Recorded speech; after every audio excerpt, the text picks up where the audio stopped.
Udara dipenuhi dengan suara dawai yang putus. Mereka meledak. Kabel pengikat abadi memang telah diisi hingga meledak oleh energi spiritual orang ini. Hampir semua orang di tempat kejadian sangat ketakutan sehingga mereka benar-benar melupakan tugas yang ada. Ini benar-benar pertama kalinya mereka melihat seseorang yang dapat menggunakan energi spiritual untuk meledakkan kabel pengikat abadi. Sungguh metode yang sederhana dan brutal untuk membebaskan diri sendiri. Shen Qingqiu berteriak, lari dulu. Para kultivator yang dibebaskan tidak membutuhkan dorongan lagi, kebanyakan dari mereka sudah lama pergi. Yang Yixuan dan Liu Mingyan telah berjuang untuk bebas dari kabel pengikat abadi belum lama ini, tetapi sirkulasi energi spiritual mereka masih tidak stabil. Mengetahui bahwa mereka hanya akan menghalangi jika mereka tetap tinggal dan melihat bahwa mereka seharusnya tidak merepotkan Shen Qingqiu dengan sebuah balasan, mereka dengan cepat mundur, hanya menyisakan, jaga dirimu. Melihat hal ini, bawahan Sahualing tidak tahu apakah akan mengejar mereka atau tidak dan berdiri terpukul di tempat, menunggu perintah atasan mereka. Mata Sahualing berbinar, dia menunjuk ke Shen Qingqiu dan berteriak, tangkap dia. Jangan khawatirkan yang lain, cuma dia, tangkap dia biarpun kamu harus mati dulu. Shen Qingqiu mengirim terbang beberapa tentara campuran, yang melemparkan diri ke arahnya, dengan kipasnya ketika tiba-tiba sesuatu yang berat menekan bagian atas kepalanya. Jaring raksasa. Untaian kabel pengikat abadi yang tak terhitung jumlahnya yang setebal jari kelingking dijalin menjadi jaring raksasa, meluncur ke bawah ke kepalanya. Ketika jatuh ke tubuhnya, berat jaringnya saja membuat Shen Qingqiu lemas di lutut, hampir jatuh ke tanah. Like dan follow bacakan aku. Jadi, ini semacam penyangga yang tidak wajar. Untuk setiap helai kabel menjadi setebal ini, apakah kamu mencoba menggunakannya untuk mengikat makhluk abadi, ataukah gajah? Sahualing menunggu beberapa saat, dan, setelah memastikan bahwa Shen Qingqiu tidak bisa berjuang bebas kali ini, perlahan mendekat. Situasi sulit baru saja tersapu, Sahualing merasa bahwa dia telah melakukan pelayanan yang baik. Sangat puas, tegurannya menjadi nada centil. Dia berkata, sambil terkekeh, jika 100 kabel pengikat abadi tidak dapat mengikatmu, mengapa aku tidak menggunakan 1000, atau 10.000? Jaring pengikat abadi ini awalnya tidak disiapkan untukmu, jadi kamu harus merasa sangat terhormat karena itu digunakan padamu. Jangan meremehkan, aku akan lebih bersikap lunak jika kamu berperilaku baik. Shen Qingqiu berkata, jika kamu berbicara tentang bersikap lunak padaku, dapatkah aku menyusahkanmu untuk menarik jaring ini? Pekerja bintang ras iblis, Sahualing, memulai pidato misionaris besarnya. Sambil berjongkok, dia berkata seolah berbicara pada dirinya sendiri, sepertinya kamu diberkahi dengan keterampilan bawaan yang luar biasa. Jika kamu berjanji setia pada panjiku, kamu dapat dengan mudah memperoleh kekuatan dan pengaruh yang luar biasa. Tentu saja, tidak masalah jika kamu tidak ingin bersumpah setia. Apa yang harus dilakukan, dan penderitaan atas tindakanmu tidak dapat dihindari. Kamu harus mempertimbangkan dengan hati-hati pilihanmu. Tidak heran Sahualing baru saja mengabaikan yang lain dan memusatkan semua daya tembaknya padanya. Luo Binghe membutuhkan pembuluh manusia dengan energi spiritual yang kaya dan kuat. Dari semua kultivator yang dia tangkap, tidak ada yang bisa dibandingkan dengan tingkat kekuatan spiritualnya saat ini.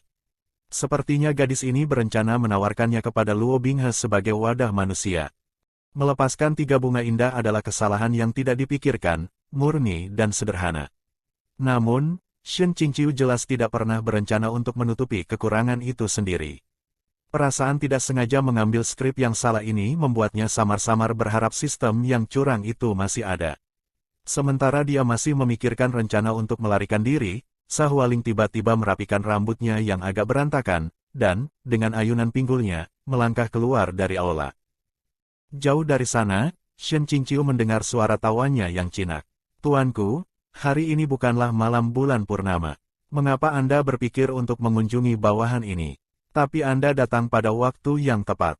Ternyata, saya sudah menyiapkan hadiah khusus untuk Anda, sudah ada di sini. Dalam sepersekian detik, banjir darah panas melonjak ke kepala Shen Qingqiu, bahkan saat dia berkeringat dingin. Tidak tahu dari mana dia mendapatkan eksplosi energi ledakan, dia meraih sisi jaring, berharap kumpulan energi spiritual tak berdasar di tubuhnya muncul sebagai kekuatan ledakan. Bang! Suara raksasa terdengar, Senyum Sa Hualing tiba-tiba membeku di wajahnya. Dia bergegas kembali ke aula dalam dengan panik, segera menatap lidah terikat pada pemandangan itu. Di tengah aula, iblis kecil Gua Ciyun semuanya bergoyang dengan goyah, terbaring di lantai dengan kacau. Ada lubang besar di tengah-tengah jaring pengikat abadi, ujung-ujungnya masih mendesis dengan percikan api yang berkedip-kedip, gumpalan asap putih melayang di udara. Orang ini benar-benar terlalu tangguh. Dia bahkan membuat lubang di jaring pengikat abadi ini dengan kekerasan. Dia pergi. Orang di belakang mendekatinya, tanpa tergesa-gesa melangkah ke aula. Gua Ciyun tidak bercahaya dan redup, dan orang hanya bisa melihat siluet lurus dan ramping mengenakan jubah hitam berpola samar dengan benang perak yang memantulkan cahaya. Setelah beberapa saat, Luo Binghe berbicara dengan nada yang tidak senang atau marah. Ini adalah hadiah spesialmu. Sa Hualing berkata dengan penuh kebencian. Salah perhitungan sesaat, dia lolos. Jantungnya yang tertekan meneteskan darah.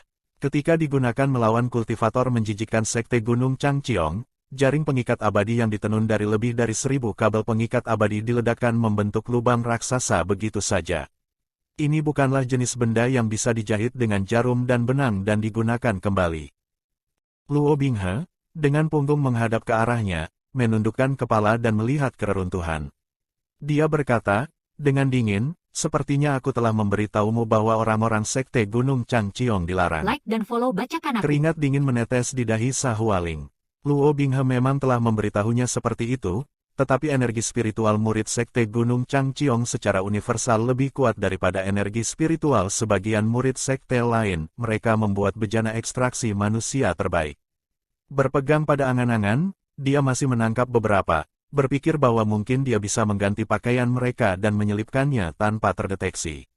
Dia tidak menyangka bahwa melalui beberapa metode yang tidak diketahui, Luo Binghe masih bisa mengetahui orang macam apa yang dia tangkap, bahkan setelah mereka semua melarikan diri. Secara internal, dia tidak bisa berhenti, tetapi merasakan darahnya menjadi dingin, dan berkata dengan tergesa-gesa, "Jangan marah, tuanku, saya telah secara tidak sengaja menangkap mereka berdua, tetapi saya segera melepaskan mereka." Kali ini, bawahan ini menemukan seseorang yang luar biasa. Saya belum pernah melihat seorang kultivator dengan energi spiritual yang lebih melimpah.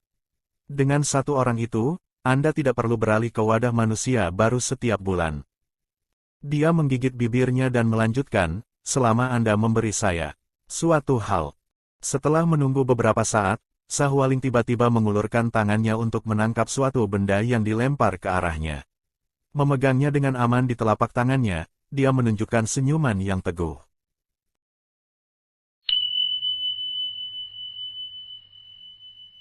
Akhir chapter 46.